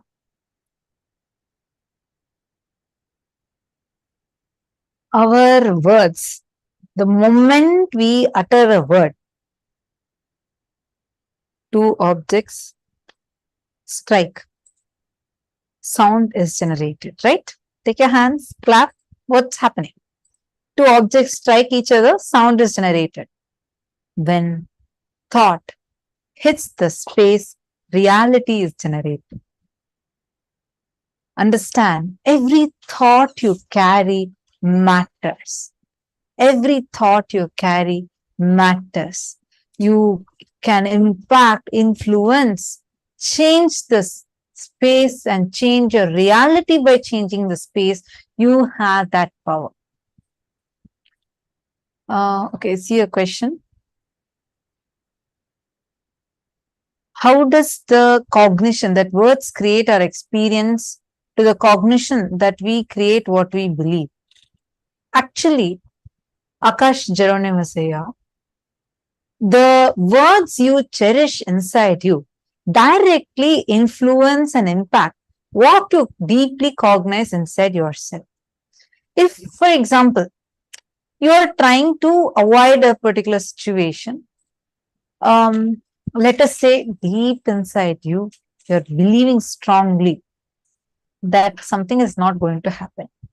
But you go on uttering in your inside you as words, and just outside to encourage people or to encourage yourself, you keep uttering, oh, this will definitely happen, this will definitely happen. But at the same time, you're also cherishing the words inside you that it is not going to happen. When we say words uttering to yourself, it's not just what you talk, it's also what you hold inside of you. So what kind of belief you have is the type of words you'll be cherishing inside you. Otherwise, you'll be cherishing two conflicting thought currents at the same time. Only confusion will be your reality. Understanding? So the words that we cherish inside of us is going to be from what we have as a belief inside us.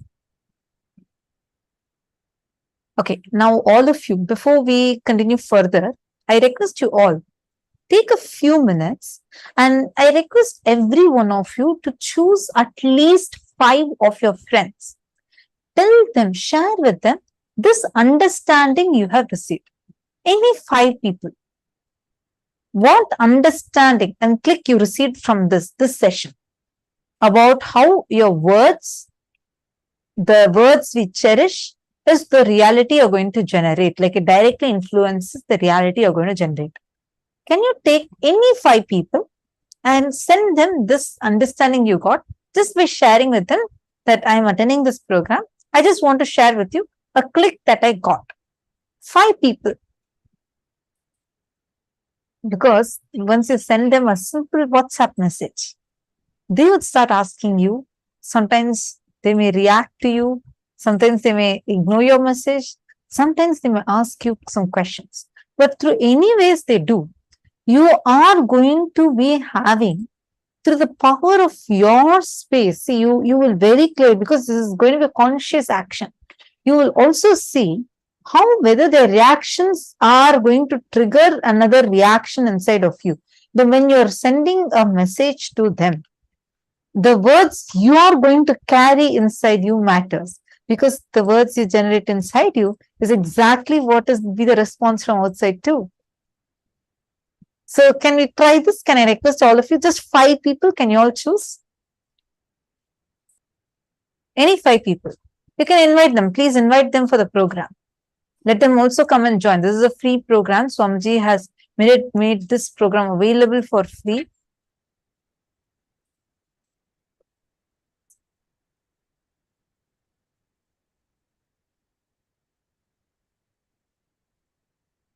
Akasha Tattva, Pavanaya, Akasha Tattva is not the same as the element of space as we know it.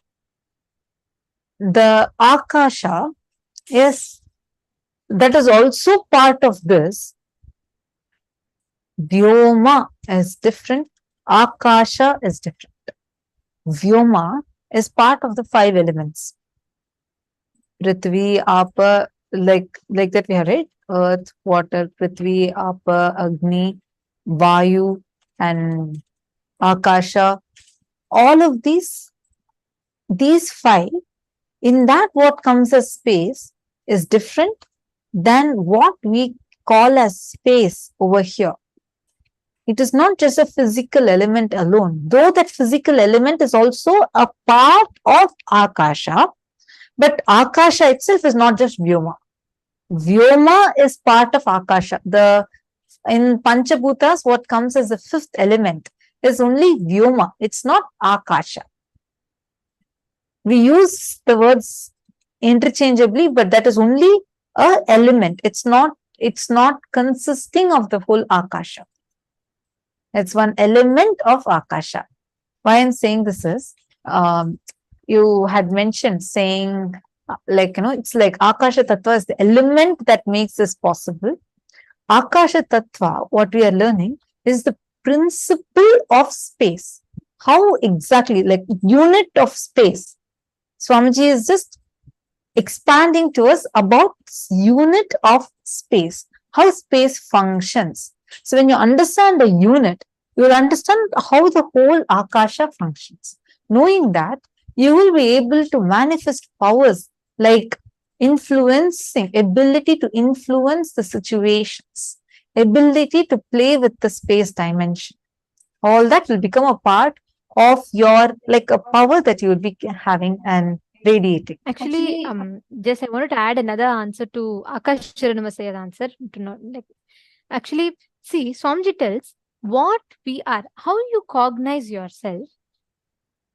You are nothing but a bunch of words. What words you cherish about yourself? All of us carry certain words about us. Good, bad, right, wrong is different, but we all carry certain words. We all think, we all have different words or way we cherish inside ourselves.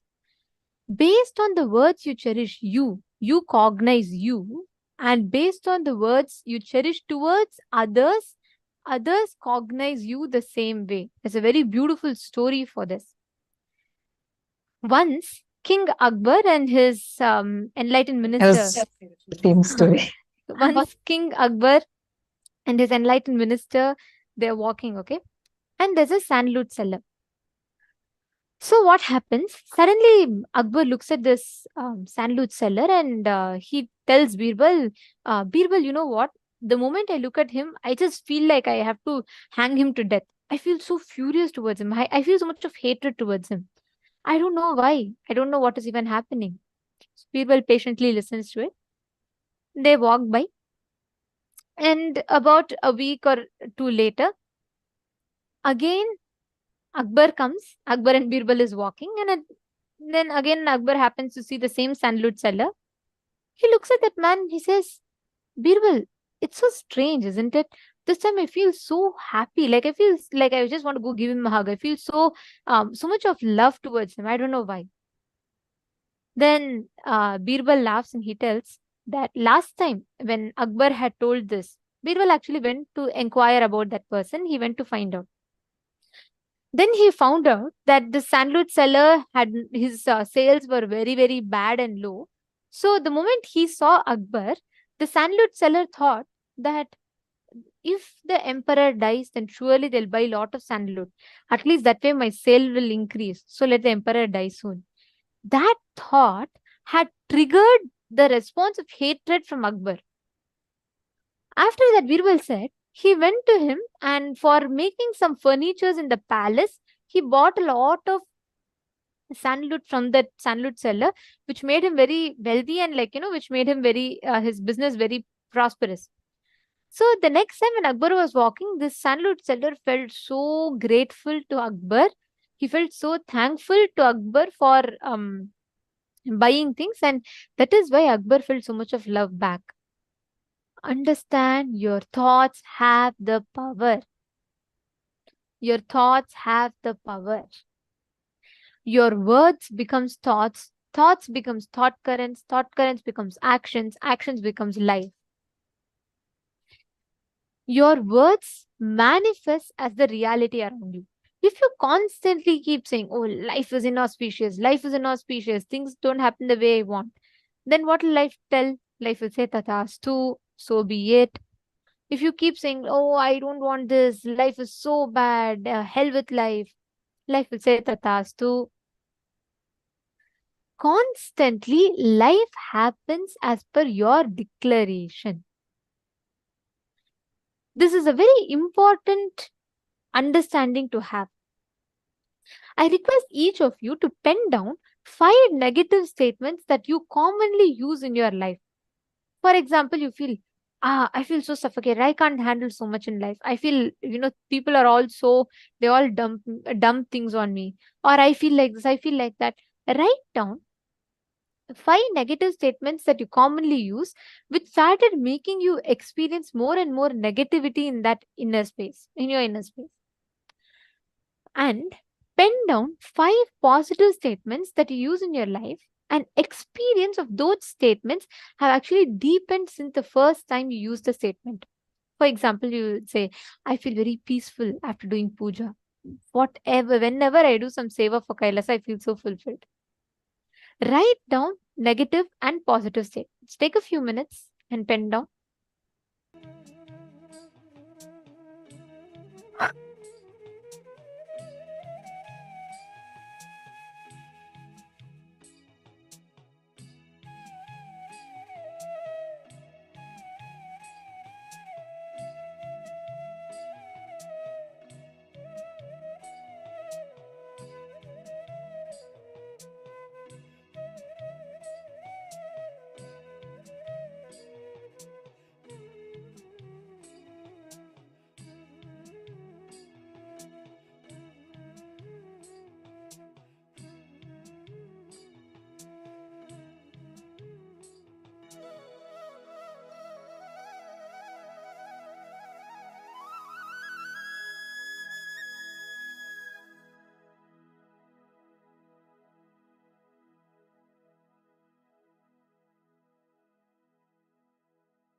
Nithyanandam?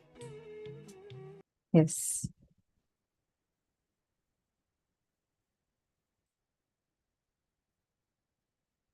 Okay, I read your question. Pavanaya, you have asked a pretty long question. Is going to be reading, like just giving a gist of what your question is. Pavanaya, can I request you to be on camera? Your participation is good. And would really appreciate if you are on camera, continuously be on camera. And that will help you to like be much more involved and experience more in the program. Okay. It's a very long message. I'm trying to make it short. So I read your understand. So I read your message. So your basic question is whether, so I'm taking one by one and I'm going to answer your questions. The first question you're asking is how to draw a line on playing with Akasha. Like, is there something right or wrong, like in playing with Akasha Tattva? Because as you also mentioned that you feel like you have a pattern saying you do not want to do anything wrong. So even if that is going to stop you from manifesting powers. First thing, understand, this is a difference between siddhis and shaktis. What we are manifesting are shaktis. In siddhis, the power is manifesting in you because of some tapas you have done. The tapas, the sadhana that you have done is awakening certain powers in you, which is what is making you manifest the power that is called as a siddhi. Like, for example, you will see the reference of this in, do you know the story of Vyada Gita? This is one story how one rishi is actually, one guy is meditating and at one point he gets enlightenment and suddenly he sees like he's in such intense space. He looks up at a bird that disturbs his penance. He just looks at it. The bird reduces to ashes. So he gets so egoistic and then he starts feeling like he has achieved something great.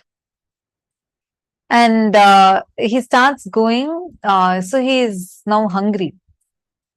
And he goes to beg for alms. He sees a lady, he goes to a house and he asks saying like, I bhiksham dehi, give me some bhiksha. So when he is asking for alms, the lady inside replies telling, wait. This guy is waiting and he starts getting so agitated. He's like, how can she tell me to wait? He's getting really impatient. From the time I came, 2 minutes have passed. She's still not here to serve me. He's getting really angry. And then after some time, so he's thinking already inside himself. He's like, does this lady even know who I am? Does she have any respect for who I am? And for this one thing, she is making me wait for so long. The lady comes back after 10-15 minutes. She comes back and she says, straight, she looks at him and says, don't think I'm going to burn like how you burned those 2 birds. This guy is shaken. He didn't tell about this incident to anybody. And at once, that ego that is there boiling in him just collapses. And he asks her, oh Devi, who are you? How did you know that I had just burnt the 2 birds with power of my penance? She says, the only integrity that I have is my God is my husband, and I was serving him. And because of that chastity, the power had automatically awakened in me. And that's how I know. And she actually says that to know exactly how I know about this, you should meet someone. You should meet my master. He will give you this experience. This guy is delighted. He's like, okay, it's master. And he asks, who's your master? Where he is? She says, she shows the pathway and she says, go there and you will see a butcher shop. Go and ask there, and that guy who is there as a butcher, he will give you the enlightenment. He is shocked. How? What? A butcher? I have done penance for so long. I've done so much sadhana. A butcher is going to give me enlightenment? See, and then he goes, he meets there, and then that person tells how he's unclutched with the action he's doing, and how because his very dharma is to serve his parents, because of which enlightenment itself came to him. So it's a very beautiful story. And the Gita he gives is called as Vyada Gita.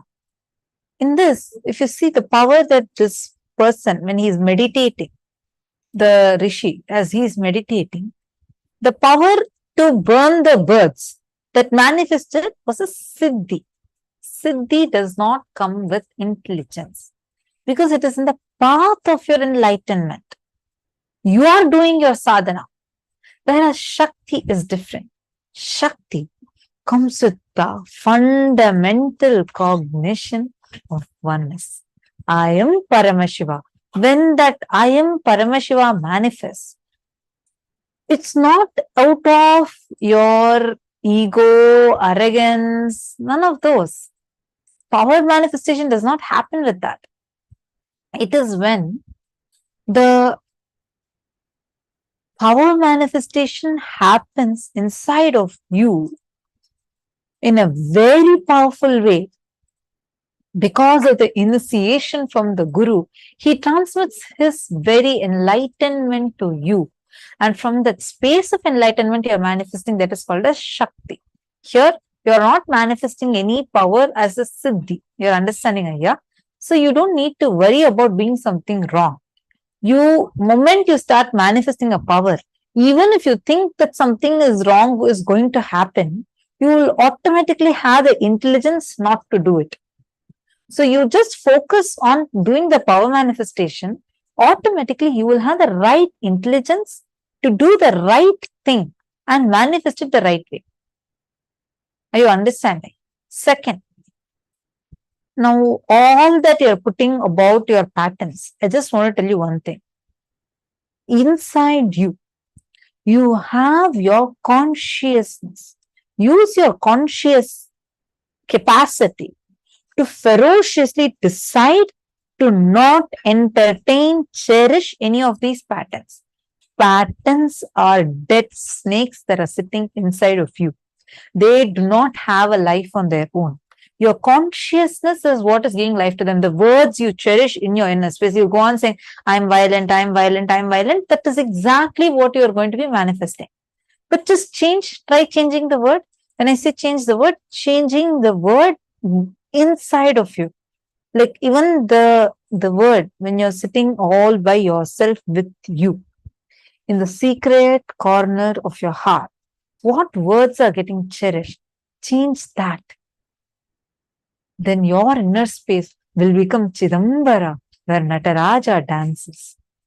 Your inner space can either be filled with the words like violence, anger, all of that, or it can become the Chidambaram, where Nataraja dances. What do you want your inner space to be is in your hands.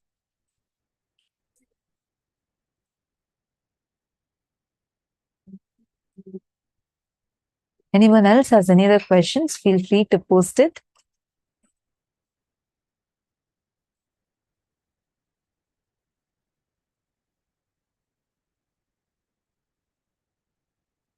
What if your thoughts clashes with someone else's negative thoughts? Swamiji had actually answered this in one satsang. Nobody's space can influence you if you are establishing your space in consciousness. Meaning, the more and more powerful cognitions you cherish and you're conscious. Hey, many times we even understand that certain incompletions are there in us only because we are conscious. How? When the moon shines with its own light, it reveals its blind spots, its dark spots, correct? How many of you have seen moon has dark spots on it? How do we see the dark spots? By moon shining itself. Am I right? Its very light is showing its dark spots. Same way, the more conscious you become, the blind spots in you will be clearly visible. If you start becoming conscious of it and do the completion process with those thoughts, any other lower energy negative thought currents will not be able to influence you. Someone else's negative thoughts cannot influence you. But if you are unconscious, definitely it will have an impact over you. Swamiji says, see, if someone is having flu near you, what do? Immediately we try to protect ourselves, right? You cover yourself, try to move away. Thoughts are more infectious even than common cold. It's very infectious. You can easily catch someone else's thought currents even without you realizing. So you need to be conscious of it. Completion process really helps you a lot with it. And also, see, in addition to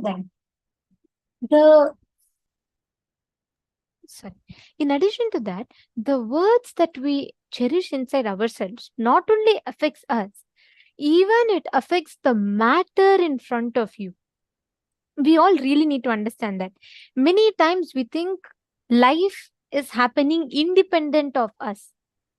Life is happening independent of your space. How life happens to you has nothing to do with your words inside you, no. If constantly inside you, you believe you can never be rich, but you go on working for wealth, you will never manifest wealth because the belief inside you, the word you carry inside of you is what manifests as reality. Pavanaya, see, I'll give you an example for one part of the question that you asked. If the whole Ganga, there are so many projects people tried, sitting and cleaning Ganga, they could never clean Ganga. And just one lockdown, which means just one, that time during the COVID time, the factories, everything stopped because of the lockdown. Just when the pollution stopped, Ganga cleaned herself by her. Swamiji explained this much before the whole lockdown. Swamiji very beautifully tells, you can never clean Ganga. But if you stop polluting, she will herself clean her and become pure in less than 24 hours. Your words are like that. The moment we tell this, we all immediately feel like, oh God, it is too much. All my life I've simply thrown words here and there. How can I be like this? How can I suddenly purify? Just because right now I suddenly tell, how will things become all right? Understand? Your decision now matters how you want to use. Till now, you could have used it in any which way. But the moment you realize, in that moment, if you declare, from now, I am not going to anymore do the damage. I am not going to simply utter the words here and there.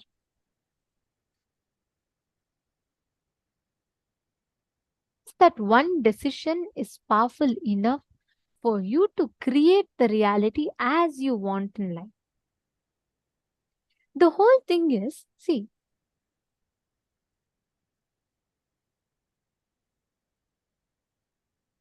okay, Pavana, I'm just reading the different messages that you have put. Just if you cognize this with one awareness, one decision, if you decide, okay, I am not going to entertain any more non-integrity with my words. Right now, that one decision can change the way you relate to reality itself.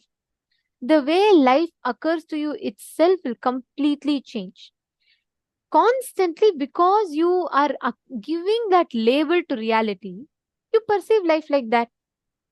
See, Vinuta Nagaraj, the same answer applies to you also. You're saying, Ma, I'm feeling agitated, irritated, and angry since I started program. Is it because I'm releasing something? Any tips on what I can do to manage this effect? Two things. One is when your pattern comes out, actually it's the deep cleansing that is happening. If you notice, you will suddenly feel so relaxed every time after you do the completion. All these patterns are removed from you and the whole completion process will happen. But again, once again, for you and for Pavanaya both, if you look at life, let's say, for example, I give you a purple specs. You wear a purple frame specs.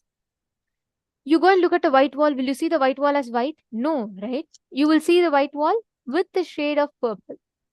The whole reality in front of you will be purple. It'll be with a shade of purple. Because nothing is wrong with reality. You are looking at the reality with the lens, the purple frame. What do? You put a purple glass, but you go and see a red rose. You say, oh God, why is the red rose not red? It's supposed to be red. Why is it purple? Then you declare, life is wrong. All this while I have been cheated. People told rose is red, but to me it's appearing purple. You go to the white wall and you see even that is purple. Then you go on thinking people are conspiring against you. This is how all of us fall back into this vicious cycle in life. The reality has nothing to do. It is just a reflection of what you are seeing it as. The same situation for some people will be like a joy. They'll be like, oh my God. For some people, the same situation will be like a curse on their head. What word you go on repeating, that is what reality will reflect in front of you as. Nothing else. This is the law of life. What is a constant word you go on uttering, go on repeating? That is what you will see as reality. Understanding? I just want to add, Ma Vinuta Nagaraj, one thing I just want to tell you. The moment you asked, actually, this is the one thing I got in my third eye. Take neem juice and haritaki every day. The toxins are getting released, and you need to hydrate yourself more. Don't think it is psychological, it is physical. Attend to it as a physical issue. Don't beat yourself up thinking you're becoming some, there are so many patterns in you. No. Fortunately, with the blessings of Swamiji, I'm seeing those are getting as a physical thing. It's not psychological for you. It's more physical. So just start having neem juice every morning. Neem juice is not neem grinded with water. It's actually neem. Take some neem leaves, boil it in water, and just let it boil for some time. Once it comes to a nice boil, steep it and just drink that water. This should be drank in the empty stomach early in the morning, and have haritaki every night. So, neem and turmeric tablet is different. This is different. Take this as neem tea. This is like neem tea, which you take it in the morning, and you will see, if you notice, lately, your acidity kind of symptom also would have gone up. Because this is the moment I said this is the first thing that came, the acidity in your stomach would have also increased, and you would be feeling a constant, like an undercurrent of irritation, like you get agitated, irritated. And do not eat after sunset. Try to reduce the meals and only have neem juice in the morning, and must haritaki in the night. Do not skip these two. You will see a transformation. You have posted. Yes, ma, true. My acidity is bad since last 3 days. That is the only issue. Don't worry. Don't worry about anything else. That's the only issue you're having. So it is a physical problem.